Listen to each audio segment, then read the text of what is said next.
I'm piggybacking on the previous video. And the previous video was titled Flow and Stress. And this one is basically stress and how the story affects your growth, body's reaction to it, and making a better response. Just in case you don't believe me, stress and how the story affects your growth, body's reaction to it, and making a better response. Okay. Uh, So yeah, story time again. Why the fuck not, man? Let me tell you how it happened to me, and basically, if you have developed some form of trust in whatever it is I'm saying, then maybe as well you can kind of like start engaging with yourself in a way that alleviates some of the tension that stress brings on top of it. So in my previous story, I mentioned what? You thought you were listening. I thought you were listening. Fine, I'll repeat it. In my previous story, I mentioned how anytime I got stressed, I just switched to something else. Practically meaning I would give up on whatever is happening. Granted, I would give up when it fails, but like that kind of like shift in perspective allowed me to not deal with the stress that the previous situation did.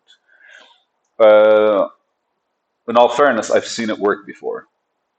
I've seen it work for people, and I've seen my grandfather do that, and um, in all honesty, he was successful within whatever it is he wanted as a success.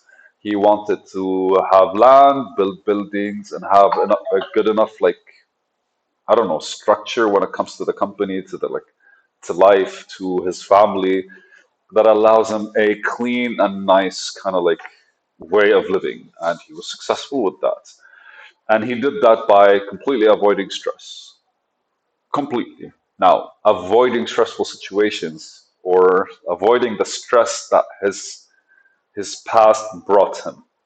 Yeah, that's the best way to do it. I also have, I want to say, I have a cousin of mine. No, yes, I have a cousin of mine that interacts with life this way. It's probably fair, not fair for me to kind of make that judgment. But where I was in Liberia, that's how people basically operate. And there's a lot more like natural dealing with things. But I picked this habit from Lebanon, definitely. I've picked this habit because we're not very honest with our feelings in this country, especially the dudes.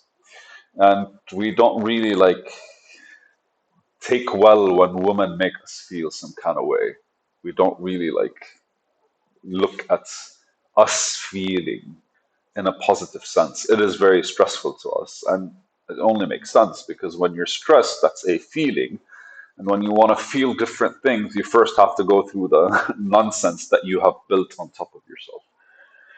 But for the longest time, what happened with me was I kept piling up stressful situations and leaving them where they are in order for me to kind of like pursue something new. And the best way I would look at it is if you had an engine that has been operating beyond its capacity for a long, long time, it only takes that few times where you don't really maintain it properly, because like if you're always maintaining it properly, then it will last. But the one time you kind of like make a mistake with that maintenance, what happens is effectively you kind of like it starts tanking fast. It can't handle it anymore. And again, like it's the brand new versus old, uh, putting too much load on something for so long would only kind of like slowly crack it, destroy it, and kind of like screw with it. But what happened was, I remember, like, actually remember the day I was going to see my girlfriend at that time, and there was a car accident, and I went and I got some scratches on my head, and I went to the hospital on my own. I just stopped the bike. I made sure the guy that was driving was okay. I saw another guy that I knew in a car. We put him in a car. We took him to the hospital. And then I went and I basically checked my head for all kinds of like cuts and stuff like this to see if I'm doing well. Since that day, I stopped sitting properly. And that was it. That was like the straw that broke the camel's back. And from then, my body stopped being able to handle the day-to-day activities and started slowly kind of like accumulating different kinds of like quirks. Like I'd start basically sitting sideways more. Granted, like the actual like the car hit us from the side, so I did this kind of movement, right? And but that's all it took for everything basically to slowly start not really being 100%. And I think a year or 2 years down the line, I had become a lot more conscious about how weaker I'm becoming and how like the nature of what I'm doing is not really like supporting my health. And slowly, I tried to find a way to kind of like slip away from the tension and the pressure of things. Again, like escapist mentality. I don't want the stress. I don't want to deal with it. I don't want the stress. I don't. I still wanted to exercise like a madman. I still didn't want to do like for me like yoga was too slow. The reality is I needed something a lot slower for me to like get back in tune and harmonize. Felt like literally that moment like shook me. But I am very grateful for that because if it wasn't for that kind of like incident, I really would have probably continued in that avoidance and self-destructive kind of like state. But it really took for stress to pile up and affect me physically, where my mind literally, like when you're hurt, you start saying, "Oh, I'm hurt. I can't move my hand well," and suddenly your hand is not moving well. And day after day, eventually, you kind of like, for me, my shoulder kind of like started feeling like it's like limp. There was nothing wrong with it. I could still do push-ups and pull-ups and all that stuff. It was just wasn't like feeling like it's in its place. It's just like weird or fascinating. It's probably fascinating more how when your mind is interacting with things and noticing things, they change in accordance. And if you're not thinking healthily because you're stressed, then basically that is what's going to translate into the real self.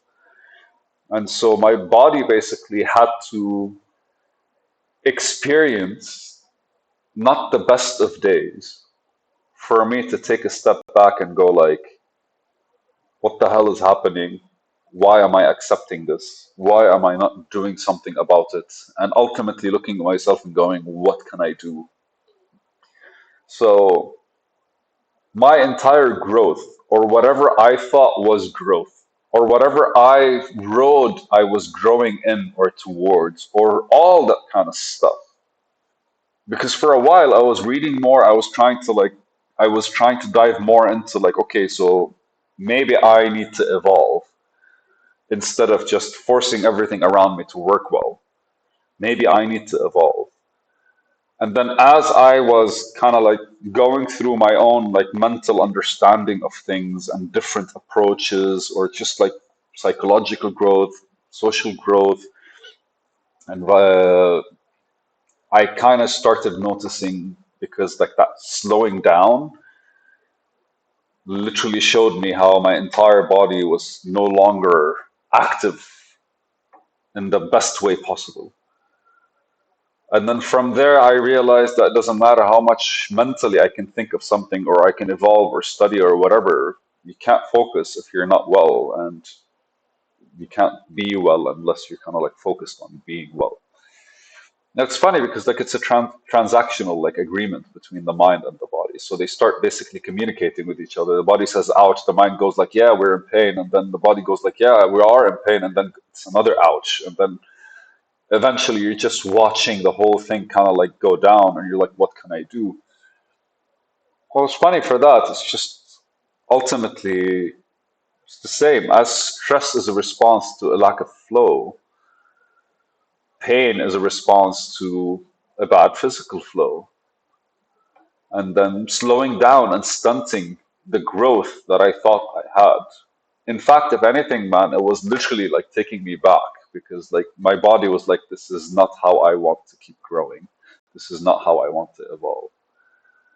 And slowly, it kind of canceled out as I did better, as I did yoga, as I did stretching, as I exercised more intentionally, as I sat differently, as I stopped running, as I watched my posture, watched how I breathe, watched how I converse, watched how I got excited, watched how I got tense, watched how I got relaxed, and started allowing myself to kind of like restructure the states that I'm okay with and the states I'm not okay with, is when I actually started properly healing. And again, it's just fascinating because it really is consistency. There's the consistently doing something that's good for you. The more good stuff you do that's for you, the more consistently you do them, the better you end up becoming. And we don't notice that most of the time we're stressed because of the things that we didn't do instead of the things that we did do. Like if you do something wrong, it will stress you, but you can get over it.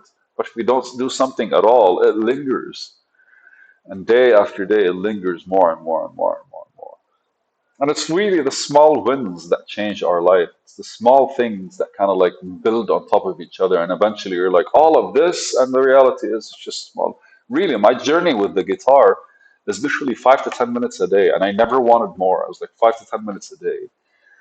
But right now, I'm feeling very ambitious about the things I wanted to play because like it only took one time grabbing the guitar and like trying to sing the song for a friend of mine, and she was like, it sounded good." But for me, I'm like, "Oh my God, I still can't do this, and I still can't do that." And then I realized because I've been consistent, I was leveling up, and my ambition with it kept leveling up. And I'm glad I apply this to a whole lot of different things in my life as well. Like 5 minutes of coding every day, 5 minutes of writing every day, 5 minutes of engaging every day. And I can't wait to see how it piles up. I think that's how the YouTube channel came about, right? So it's just stress does affect your growth, but it really is the reset button if we look at it in a strong way. And I think it should be more of a positive feeling instead of a negative one, the way people make it. I think it's the best thing that could happen to us because it's literally is our number one sign that we're going in the wrong direction. Cool. Bye, Mia.